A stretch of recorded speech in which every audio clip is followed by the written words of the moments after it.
Up.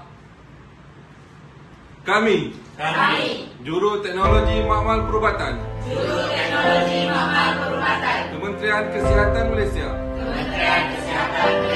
dengan ini berikrar menjunjung etika profesion, menjaga nilai murni, jujur dan amanah, memperukuh pengetahuan dan kemahiran, bertekad untuk terus berbakti, mendukung profesion sepenuh hati, sentiasa berinovasi, mengutamakan kualiti.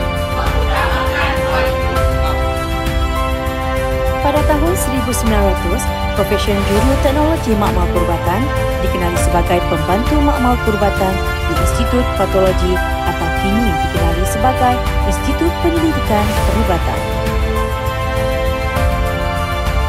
Juru Teknologi Makmal Perubatan atau JTMP berperanan menjalankan kerja-kerja diagnostik di bidang biokimia, hematologi, bank darah, histopatologi, cytologi, mikrobiologi, serologi dan juga di bidang penyelidikan.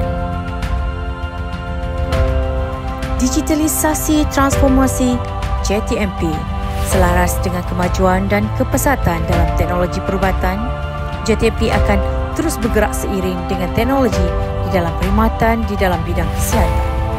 JTMP juga akan sentiasa memberikan khidmat yang terbaik di dalam bidang perubatan demi kesejahteraan rakyat di Malaysia.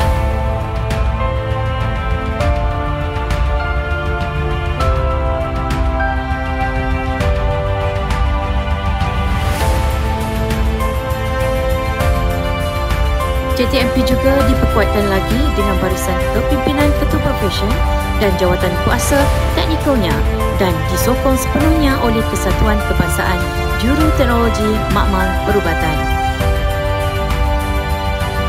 Bagi memastikan JTMP terus maju dan sentiasa cemerlang, profesion dan kesatuan bersama-sama menyediakan platform untuk kemajuan kerjaya dengan penganjuran webinar khusus bengkel serta sukan untuk para JTMP.